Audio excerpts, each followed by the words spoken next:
Trump's Department of Justice shut down an investigation into Tom Homan, according to multiple people familiar with the probe and internal documents reviewed by MSNBC.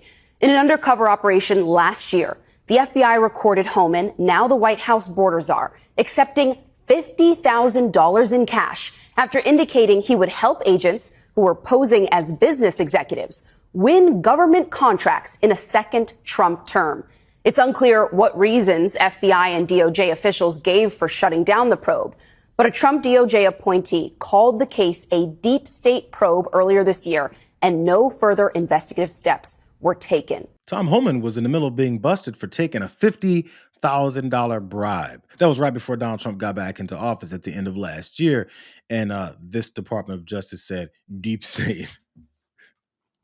So the big story now is that they dropped this ongoing investigation to the border czar, who keeps going on TV to talk about how hell-bent he is on trying to eliminate and deport as many people as possible. Tom Homan got $50,000. What a cheap little bitch. That's all, $50,000, that's all he needs? Well, that was maybe just that one time when he got that sack of cash. I'm gonna let this guest, this investigative reporter from MSNBC, talk further about the details. In the summer of 2024, when Trump was running for office and Tom Homan was at his side on many a campaign trail event and basically publicly touting that he was going to be an important part of the president's border initiatives and in the administration, during that time, the FBI began hearing from the subject of another investigation that Tom Homan was soliciting bribes and doing so in exchange for promises that he would eventually be in the administration and be able to deliver and influence federal contracts to help those businesses that paid him. Now, what the FBI decided to do was have a series of undercover agents approach that intermediary and also approach Tom Homan. And our sources and an internal document that we reviewed show that the FBI recorded him receiving this money in September 20th in a meeting they arranged. This is all before Trump is president, but it is really interesting because they didn't go after Tom Homan. They happened to learn from another investigation that Tom Homan apparently had this scheme of making money by offering this. Tom Homan was prepping himself. I remember when they were running and it was around September or October, and Tom Homan kept popping up talking about his mass deportation plan, how he works hand in glove with the president. He was at those events, as she pointed out. He was right next to him at these things. He was basically already named to be this border deportation czar. So he was trying to get paid. He's like, listen, if and when this happens, we're going to get paid. So like, I need you guys to start, costing me a couple dollars here, because I'm going to be the one to hand out these contracts to you all, and whether or not you can make money off of our, trafficking system, because what Donald Trump and this administration is good at is endorsing human trafficking, specifically of young minor girls.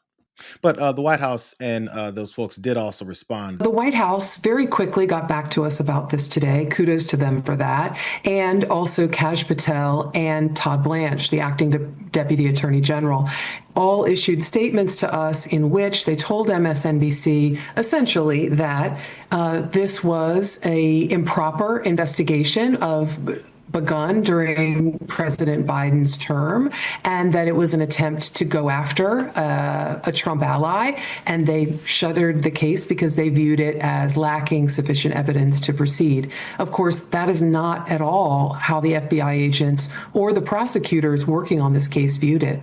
And that's how figurehead puppet leadership works. This is from even like BLS stuff, the Bureau of Labor Statistics, to the FBI, to the Department of Justice.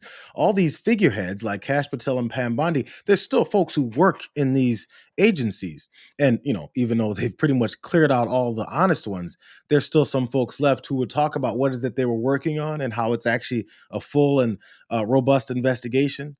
But, leave the figureheads to then go say, this is nothing. I mean, this was just frivolous. There was nothing there. Oddly, the exact opposite of what is that happened when Trump just fired this U.S. attorney from Virginia that found nothing that he could have to come after Letitia James. And so he fired his ass to make sure he can send in a lackey to do it instead. In this case, the folks were we're pursuing Tom Homan. And they put in figureheads to then say, no, all the things that they found that they've been pursuing is null and void. It's deep state. But this next question and answer was exactly my next thought, in case you guys had it as well, too. Why didn't that Biden DOJ then finish their their investigation and arrest his ass when they saw him getting handed a bag of $50,000? The FBI and DOJ prosecutors took no further steps in late 2024. Why is that? When Tom Homan is allegedly making a promise and recorded accepting $50,000 in cash for this alleged promise, he is not a public official. So he cannot be charged with a strict bribery crime, which is normally what you would charge someone with if they were offering to help influence contracts in office in exchange for money. So what the FBI and the Justice Department decide to do is to continue to monitor him. As soon as he is named as a likely appointee, he's a public official by dint of the statute. So they decide they're going to watch him for a while and figure out, does he deliver? Does he try to deliver on the promise? Does he ask for more money when he's a public official? Then they could charge him with bribery instead of conspiracy or fraud or conspiracy to commit bribery. They decide they should just continue their investigation. But the word stalled is so important that you mentioned, because when Trump is elected president, he names Homan as his border czar. By the way, a position that doesn't require a Senate background check or an FBI background check. And immediately the appointees of Donald Trump are very sour on this investigation when they get into DOJ and into the FBI and are not interested in it being pursued. And it is closed, we're told by sources, in very recent weeks. What was getting laid out, and the biggest mistake that the previous Department of Justice made was they would have assumed that they would have continued that investigation to get the full and honestly more serious charge of bribery, because he would have fulfilled those promises. He just got the $50,000 in cash first, and he was waiting for his moment. When the moment came, there was a corrupt DOJ in place that said, no more, nothing to see here, let's cover it up. I'm going to keep letting you guys know. Similarly to the same way that they did when they came into power and saw all of the things surrounding the Epstein case, and they said, nothing to see here, forget everything that was happening before. We're here to cover up crimes. Only people that need crimes covered up are criminals. Last I checked. You don't need to just shut down things and not really say the reason why unless you're covering for a criminal. So who knows to what degree Tom Homan came through on his promises. But at the time when they were trying to follow him, there was a lot of signals that he was going to be named in this position, which is probably part of his sales pitch to many of these folks who gave him $50,000 to his cheap ass. Do you already have like plans, proposals ready to go if you get elected? You start the deportation process. You start sealing off the border and doing executive orders, whatever it takes, whatever's within your power. It's already done, ready to go. You've seen Tom Homan. He's coming on board. They're all coming. The whole group is coming on board. Brandon Judd. These are all guys. He was ready to name him right away. You got Tom Homan. He's going to be coming on. That's a pretty clear endorsement that you can, use your position where you've been walking around with him on these campaign trails, talking about the number one issue that you want to have, which is this deportation policy, to then make money off of. Which, by the way, as soon as this guy was in office, you guys remember it? He named him immediately. But we got to tell you about big news from overnight. A Fox News alert. President-elect Trump's new cabinet is starting to take shape because overnight, while you were sleeping, he tapped Tom Homan to be his border czar. Trump saying, quote, there is nobody better at policing and controlling our borders. Likewise, Tom Homan will be in charge of all deportation of illegal aliens back to their country of origin. He worked with the president to come up with this job description, so let's hear from him. He worked with the president to come up with this job description. This sumbitch took $50,000 with his cheap ass. Came up with the position that Trump was going to give him to then carry out his bribery scheme to then give these folks whatever kind of government contracts that we're paying for to then screw things up. Because as we know, in every aspect and every level of this administration and this now government, they don't do anything right. they don't know how to do anything. They got rid of the people that know how to do things because those folks that know how to do things, when I'm not going to be part of any corruption, or I'm not going to do that. They fire them when they reject it, or those folks resigned once they saw the regime that was coming into place. And you're left with fools. So I'm going to show you exactly what some of these fools have done. This is why it's also important. I want you to look at the numbers that are behind these types of contracts that were given. And I'm not sure if this one directly is connected to Tom Homan's $50,000 with his cheap ass. Not sure, but or how many others he also worked out behind the scenes. But I feel like not enough people heard about this story. I saw this from back in August. This is from late August. This story came out. Did you guys hear about this?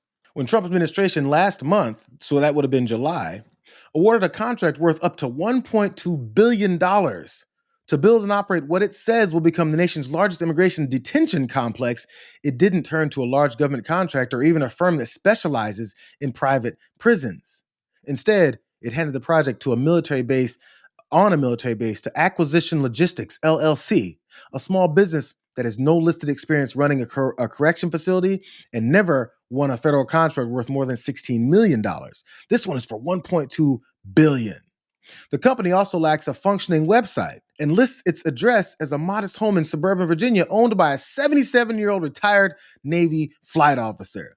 The mystery over the award only deepened last week as the new facility began to accept its first detainees. The Pentagon has refused to release the contract or explain why it selected Acquisition Logistics over a dozen other bidders to build the massive tent camp in Fort Bliss in West Texas. At least one of the competitors filed a complaint. First of all, there's a lot more to this, but pause on the complaints from the other competitors. Other competitors, let's not try and paint them in some kind of good light. These are all private prison organizations, corporations that are paid to imprison and enslave people. And in this case, they said, this is easy money for us. These are brown folks that we've told enough Americans that they should hate and therefore, pay us $1.2 billion to build one prison camp with tents in the middle of Texas when the temperatures in the summertime are well over 100 degrees. But, we got some money to make off the backs of Americans who are way too stupid and bigoted to figure out what it is that's happening. By the way, here's an image of that, of the company headquarters, the one that got a $1.2 billion detention center contract. Look at that fabulous corporation. I think it's kind of clear the vast level of corruption going on here. Whoever it is that got the $1.2 billion contract, that, I don't know, maybe they handed Tom Homan $51,000 in a large bag. Who knows? Maybe they put it in a nice suitcase and had it all folded up better so that his ass could count it easier. But that's the headquarters. Here's more from this same story. Defense Secretary Pete Hegseth approved using Fort Bliss for the new detention center, and the administration has hopes to build more at other bases. A spokesperson for the Army declined to discuss its deal with Acquisition Logistics or reveal details about the camp's construction, citing the litigation over the company's qualifications. They're great qualifications.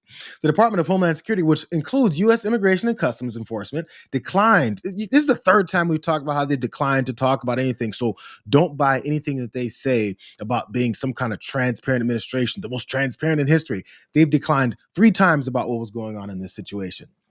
Continuing, they declined for 3 weeks to answer questions about the detention camp it oversees. After this story was published on Thursday, the department spokeswoman, Tricia McLaughlin, issued a statement that said, under President Trump's leadership, we're working at turbo speed on cost-effective and innovative ways to deliver on the American people's mandate for mass deportations of criminal, illegal aliens. You see how they keep going back to the racism that they, helped facilitate throughout the country? Well, you guys gave us the blank check to be absolute rabid racists and use your money to do it, so please get off my back.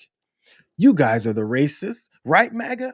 So stop being mad at libs and leftists for calling you guys racist when the people that you're following keep saying that you're racist. When the president that you're following just last week said, smart people are the ones that don't like me. He's calling you f***ing idiots. Here's the last level of this idiocy for this particular story. A June 9th solicitation notice for the Fort Bliss project specified the contractor will be responsible for building and operating the detention center, including providing security and medical care. The document also requires strict secrecy. That's the 4th time. Ordering the contractor inform ICE to respond to any calls from members of Congress or the news media. Other aspect of this story talked about how they have no experience when it comes to security and medical care. So who cares about people's medical conditions? Fuck them, they're going to die. And also, if any members of Congress with oversight capabilities over how our money is being spent and these government contracts are being handed out, it's supposed to, the contractor to inform ICE about it. And ICE then has to respond to it. ICE, who's also still under the control of people like Tom Homan, who got $50,000 with his cheap ass